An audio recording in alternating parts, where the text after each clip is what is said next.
Okay, so the other day I was at Target, right? Just getting the essentials, toothpaste, toilet paper, whatever it is that you need. Well, anyway, I go to check out and all of a sudden I get stuck in line for a little bit. Not really worried about it, that happens. Okay, well, right in front of me, what I didn't know is that there was a fan of mine. Little boy, probably about 10 years old. This is not the first time I've ran into a younger fan, so it was nothing unusual. So anyway, the kid was super excited when he turned around and saw me. His dad, by the way, had no fucking idea who I was. So for all he knew, his 10-year-old kid was just talking to a fucking stranger. He told his dad I was from the internet. His dad was just kind of like, oh, okay, nice to meet you. Do your own thing. I'm going to finish paying. So right after his dad says that, it gets pretty quiet. And all of a sudden the kid looks at me and as loud as he possibly can, he says, ha ha ha, I love how much you swear. As his dad is standing right behind him. Talk about an uncomfortable moment. I didn't know what to do, and I froze, and I just kind of started laughing, and his dad looked at me like this, and I was just kind of like, But the moral of the story is that I went into Target to get some common household items, and I ended up getting called out by a 10-year-old. I am who I am, what can I say?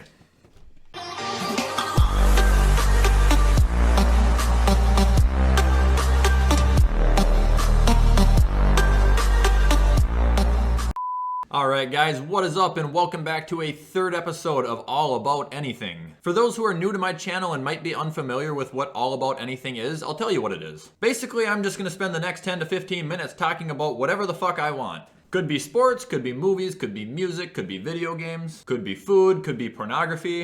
Okay, maybe not the last one. But yeah, that's basically it. I'm just gonna be rambling on about a bunch of random shit. Feel free to sit back, relax, and just roast me in the comments because I'm sure I'm gonna say a lot of stupid shit. Also, don't forget to use code WyattzWorld to save yourself a discount on any G Fuel products. Okay, so the first topic I want to talk about today is the NFL Hall of Fame, and I've been saving this since last week because it's really been on my mind. We need to keep the Hall of Fame the Hall of Fame, okay? It's there for the best. The greatest players ever belong there. What I mean by that is we need to stop calling every single athlete who retires a fucking Hall of Famer because they are not. In the last week, we have seen Julian Edelman, Alex Smith, Jordan Reed, and now LaMarcus Aldridge. I know he's in the NBA, but those four have all retired. And every one of those names besides Jordan Reed, I've heard people say that they're going to the Hall of Fame. Okay, so basketball I'm super unfamiliar with, so I'm not even going to try and take a stab at LaMarcus Aldridge. But when talking about the NFL, Julian Edelman and Alex Smith, I'm sorry Alex Smith, but they are not Hall of Famers. Neither of them are. Okay, Julian Edelman, I respect him. I admire his game. I know that he was a great wide receiver for the Patriots. I know he was around for majority of the Super Bowls, and hell, he even helped win a couple of them. Okay, I'm not really a numbers guy when talking about how good athletes are, but when inducting them in the Hall of Fame, they've got to have some sort of evidence to back that shit up, and Julian Edelman does not have the numbers to get him in there. Mr. Edelman had a career of 6,800 receiving yards and 36 touchdowns. Okay, that's all I'm saying. Yet Hines Ward, who has 12,000 receiving yards and 86 touchdowns, isn't in the Hall of Fame. Or hey, stop. Let's look at Jordy Nelson really quick. 8,500 yards and 72 touchdowns, and he has a Super Bowl. But you know what? Jordy Nelson's not going to get in the Hall of Fame. Or you know what the hell, why don't we bring up Chad Johnson, one of the most iconic wide receivers in league's history. 11,000 yards, 67 touchdowns. Guess what? He's not in the Hall of Fame either. Okay, anyway, I don't need to rant on anymore about the Hall of Fame. I think I got my point across. But seriously, people need to stop using the Hall of Fame's name in vain. It is here for a reason. There are great players and there are Hall of Famers. There needs to be a heavy, fine-ass line right between the middle of them. Up next, for once, we're going to talk a little bit of soccer because I want to talk about the Soccer Super League that got created. A few minutes later. Oh, never mind, it's already canceled. Ben Askren lasted longer in a ring with Jake Paul than the Super League existed for. Look, I don't know the point of it. I don't know why it was brought up. I don't know why it disbanded. I'm assuming it was all a big money pitch. Dumbest fucking thing I've ever heard in my entire life. Can you imagine if the NFL, NBA, MLB, shit, even the NHL had something like that? They just went off on their own and made a fucking Super League. Can you imagine the backlash that would happen? I mean, what a stupid idea. I'll reiterate again, I know nothing about soccer. I know nothing about the Super League. But if it was in fact all for money, you guys had to have known that that was going to fucking flop. Kind of like how PlayStation closed the PS3 store and then immediately reopened it because they knew it was a bad idea. Companies and organizations need to use their heads a little bit before they actually come out with an idea, because more times than none in this modern day and era, they're gonna fuck up. Alright, and the next topic of discussion is MLB the Show 21 and should you buy it? Okay, for anybody who's new to me or hasn't seen my old videos, I am an extremely cutthroat guy. I tell things how they fucking are. I don't kiss ass, I don't go with the trends. Everybody says something is good and it's not good. I'm not going to fucking say it's good, no matter how many people say it is. That being said, I'm a very harsh video game critic. I mentioned that in my Mondays video. So, is MLB the Show 21 good? Absolutely. Okay, so I don't want to be the guy that jumps the fence too quickly. I hate early judgments, but I've had the show since last Friday. I got it early released. I've gotten time to play the game, I've gotten time to get familiar with the game, I've gotten time to grow comfortable with the game. But I really think they got it right. They've redone their game from the ground up. The menu is different. Diamond Dynasty is different. They brought in Create a Stadium, I think on new gen only, but it's still there. They brought in Connected Franchise so you can play online with your friends. It's cross-compatible so you can play with your friends on Xbox when you're on PlayStation, Madden.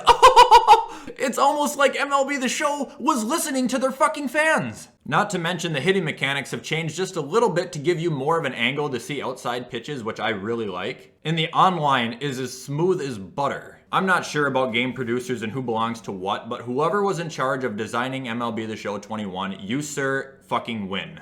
Plus, I would like to give a huge shout out to whoever designs Diamond Dynasty. For anybody who's familiar with Madden and Ultimate Team, Diamond Dynasty is baseball's version of Ultimate Team in Madden. Except whoever designed Diamond Dynasty made it so packs are actually very frequent to get. And they made it so you can get stubs to buy packs more frequently without spending real money on them. Madden, another page you guys could maybe take out of MLB The Show's book, stop making your game fucking pay to win. You know how great it is that I can go play Diamond Dynasty and I don't feel like I'm gonna be defeated because I haven't poured $500 into my team? So far in my book, MLB The Show 21, other than a few minor bugs and tweaks that could be made in-game, best baseball game I've played in nearly 10 years, best sports game I've probably played in the last 5 years. Yes, go fucking buy it, it will be worth it. And since we're on the topic of the show, we might as well go right into the MLB. My question remains from last week. What the fuck is going on? So apparently the Athletics watched my first video and they took that offensive because I don't think they've lost a game in like 2 fucking weeks. The Mariners are all of a sudden excellent. Like I said, I don't expect that to stick around. They do this every year and then they shit the fucking bed. And the Red Sox are on top of the AL East and the Yankees are on the fucking bottom. Hey, I'm happy about that, but it doesn't make any sense. Nothing confuses me more at this moment in time than the AL Central. Just like the NL East, there isn't a single team that has 10 wins. And every team is stuck together like glue, meaning if one team loses and one team wins, this entire division can fucking flip-flop. Okay, you guys are gonna think I'm fucking crazy for this, but believe me, when the weather warms up, so do the bats. I don't know what it is, but it happens every single year with the Minnesota Twins. And hell, it could be as simple as that half of our team is Dominican. They're not used to playing in the cold. Or maybe the Twins just have the yips and they haven't gotten it together yet. Or the other option, maybe the Twins just fucking suck. I apologize if you guys can hear a lawnmower in the background. I can't do anything about that. Shut the fuck up!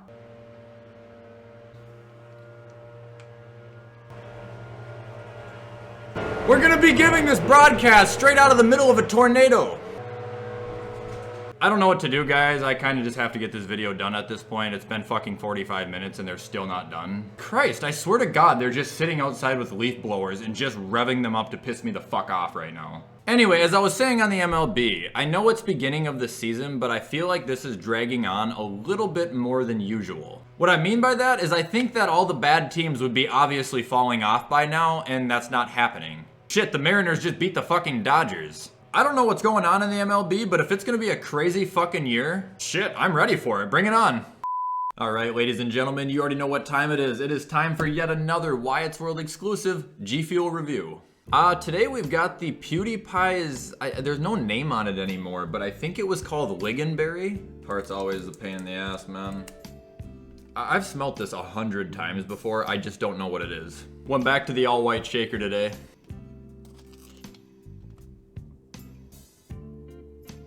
So my only fear is that it's gonna taste like a cranberry, and I don't like cranberries, so that's my only concern right now. Okay, so it's not red, it's like a hot pink almost.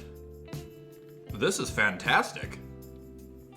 Okay, so like I don't know what the hell it's supposed to be. To me it doesn't taste like a cranberry, but it's super fucking good. It's like really sour at the beginning, but then it gets super sweet. To me it's almost like a Phase X except red flavored. You know what I mean? Like how everything red kind of has the same similar taste. But it's not cherry. I don't know. I would give this like an 8.6 though. I'm definitely gonna drink this again. You can try this flavor or any other flavor by using code WyattzWorld on gfuel.com to save yourself a discount on any G Fuel products. And moving on from the MLB, we are going to come on to our last topic of the day. Well, it's kind of a game. It's going to be called NFL Over or Underrated. Basically, I'm going to be looking at 5 super controversial teams, and I'm going to be telling you guys if I think they're overrated or underrated. Now, if I call a team overrated, I'm not calling them bad. And if I call a team underrated, I'm not calling them good. I'm just going to be saying if I think they're valued properly or not. All right, our first team is going to be the New York Giants. They've got so much hype coming off of the offseason, and I'm going to be blunt about it, they are overrated. People act like since they got Kenny Golladay that they're just all of a sudden a 13-win team or some shit like that. It's not even fucking close to that. Defense, insanely underrated. Offense, insanely overrated. Great, you got Kenny Golladay. What else? Okay, let's break down the Giants' offense here real fucking fast. Kenny Golladay, very above average, always gets hurt. Sterling Shepard, Darius Slayton, bare bones as you can get. Evan Ingram caught, what, 1 touchdown last year? Oh, you just picked up Kyle Rudolph? Good luck. He's going to be blocking for Saquon the entire time. Okay, Daniel Jones. What the fuck has he done? Okay, other than Saquon, who, by the way, I hope bounces back in a good way, other than him and Kenny Golladay, I see nothing on the Giants offense that would even ever fucking worry me. Up next, we got the Carolina Panthers. Underrated. Like I said, I'm not calling them a god squad or anything like that, but people are sleeping on the Panthers a little bit harder than they should be. I mean, as far as the Panthers defense goes, yeah, it's not very strong, but they still have some power there. They have AJ Boye now. They got Eli Apple. They have Jeremy Chin. Hell, Miles Hartsfield and Dante Jackson might not be that bad either coming forward. But it's their offense that I think people are sleeping on. Okay, they just added Sam Darnold. We don't know how he's going to do. Assuming he does better than Teddy, DJ Moore, Robbie Anderson, they just got David Moore, Christian McCaffrey, they have Ian Thomas and Dan Arnold as their tight ends. Not the greatest, but they'll work. Panthers won't be a playoff team, but I do, however, think they are a little bit underrated. Up next, we got the Ravens. Oh boy, here we go, here we go. Overrated. The Ravens are not a bad team. They are a very good team, but they are not one of the best teams. And I mean, honestly, I think that kind of showed last year. But people got to stop acting like the Baltimore Ravens are just going to be some unstoppable force every single fucking year. It just showed clearly last year that they can be shut down with relative ease. One of the best teams in the NFL shouldn't have to rely on their quarterback's legs in order to win games. One of, if not the best defenses in the entire league. Other than Dobbins, Lamar, and Mark Andrews, I have no interest in any of the other players on that team. Some people might not see them as overrated, and I completely understand that, but if you're asking me, the Ravens are not as good as everyone says they are.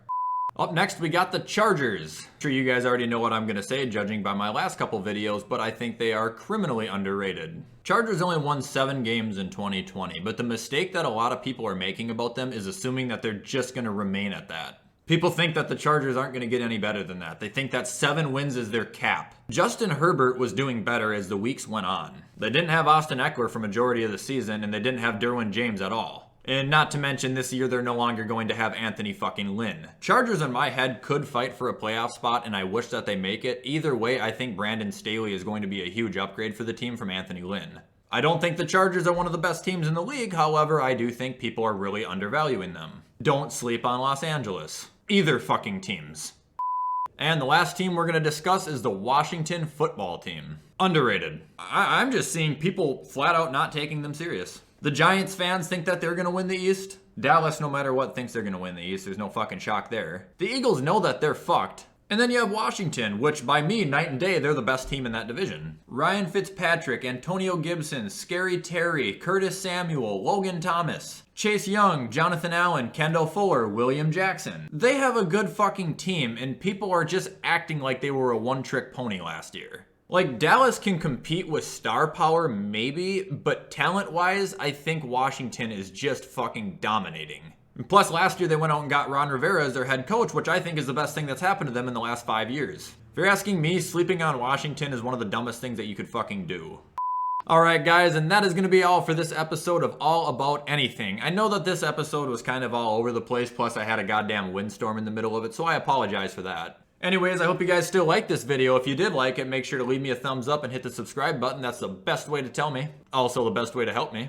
The weather outside is beautiful in Minnesota, meaning today when I'm done editing videos, I'll probably go play with my dog for about 3 hours. For those who are considering purchasing MLB 21 The Show, I highly recommend it. Like I said, guys, I am not one to go with the trends, and I think that this game is fucking excellent. With all that stuff being said though, guys, you know the drill. Have a great rest of your day, and as always, I will see you in the next video.